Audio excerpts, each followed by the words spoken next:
Before a manufacturer manufactures any products and puts it in the market, an inventor would first conceive the idea of the product, you see, and design the product to solve a very specific problem before he hands it to the manufacturer for the production.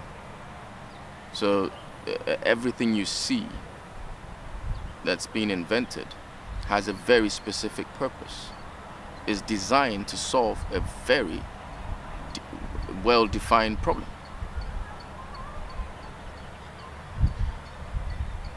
The glory of the product is only seen when it's the very or the very essence of the product, the very purpose for which it was made, is being maximized. You see, for example, you have your mobile phone, and maybe all you use it for, it's a smartphone, but you only use it to make calls and receive calls and stuff like that. You're not, that phone is not glorified, because the very purpose for which it was designed, that's why they keep upgrading phones and having different models and different ones. There's a specific problem that each upgraded version of that phone, there's a specific issue that it targets, problem that it targets to solve. So if you're not maximizing the phone, if you don't know what the phone has capabilities of, what it has capacity to do, or what it was built for, you would abuse it, or you would underuse it, and you can't glorify that phone. It won't be able to be to come to its place of glory as desired by the inventor or the manufacturer. So I'm just trying to get you to understand what glory really means. It's the essence of your existence being fully visible. You see, the core reason, because every science has it. It's a scientific fact that everything on this planet, everything created, has a specific purpose.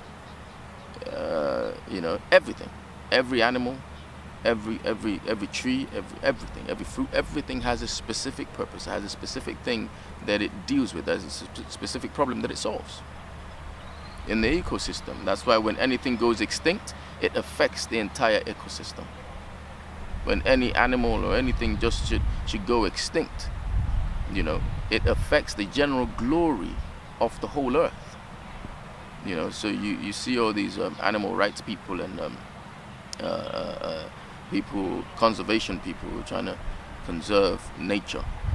This is what they understand that makes them fight so hard to protect nature, because the removal of one element, one creature, one thing from the entire ecosystem affects everything else. Then the glory of the earth will not be seen.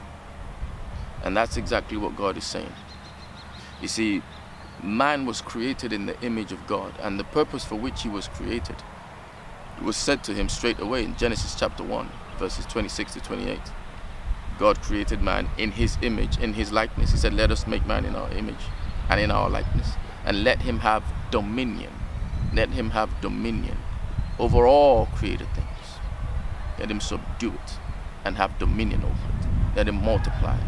So it was told him straight away, the purpose for his creation. He was to have dominion. He was to take over the entire, he was the God of the whole earth.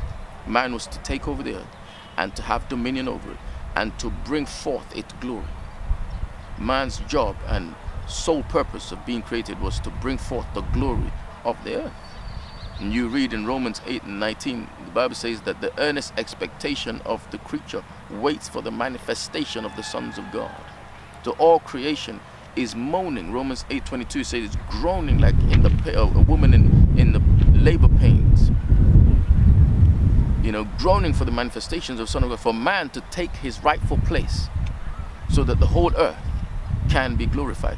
The earth will never be glorious, never, until man takes his rightful place and begins to do the very core reason why he was created, to have dominion over the earth and bring out its full glory, bring out the full glory of every creature, bring out the full glory of everything that exists. That's why man's here. He was created the God of this world. But most of us don't really get it. So all we spend our lives doing is handing out CVs here and there and just jumping from one job to the other, and you're probably chasing after money, because we don't really understand why we're here. So we get fixed into that whole survival mode and spend the rest of our lives trying to survive, trying to look for a job somewhere, just trying to keep body and soul together, pay the bills and pay the mortgage and send the kids to school. All that's good, but you need to understand what will get you glorified. It's not chasing paper. It's not just looking for some job somewhere to survive. The moment you realize who you are, there is what to be. You were created that way in the very beginning. Adam was created in the image of God. So there is what to be, and then there is what to do. And when you know who you are, then you would know what you are assigned specifically to do. Then you're on your way to being glorified. And we're going to be looking at the example of Adam so we can get a clearer picture of what the will of God is.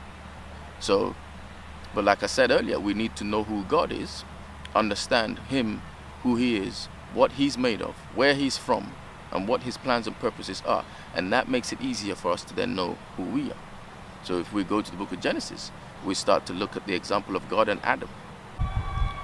Now you see, it took a God, the God, of the Judeo-Christian Bible. It took God to create the earth and the universe.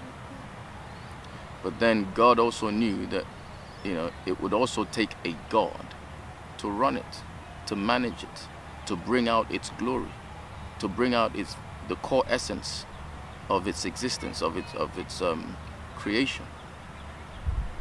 So He made a God like Himself and placed Him here to run it, to manage it, to keep it, to work it, and to bring out its full glory. That's why we were made in the image of God and in His very likeness, according to Genesis 1:26-28. The humankind was made in God's very image and in His very likeness. We have the same attributes, the same features of God, with God. So we're God's mini-me, God just made, a smaller version of Himself and placed Him here to be the God over the earth and all His creation. That's how we were made, and that's why we were made. That's the primary purpose for man's creation, was to have dominion over the earth and to bring out its full glory by being the God of this earth. So what God did at creation was that He made man from Himself, and then He was connected to man at creation. So man became like the moon that would position himself, that was positioned to reflect the light of God on the earth, the power of God on the earth. You see, so just like the moon, positions itself to reflect the sunlight, the light of the sun on the earth, man was created for that singular purpose. So God connected man to Himself so that man can draw from God and reflect that same glory on the earth. The glory of God was to pass through man to the rest of the earth. And then God connected all of creation to man. You see? So He connected all of creation to man. Man was connected to Him, then He connected all of creation to man. So everything was intertwined, God through Adam to all creation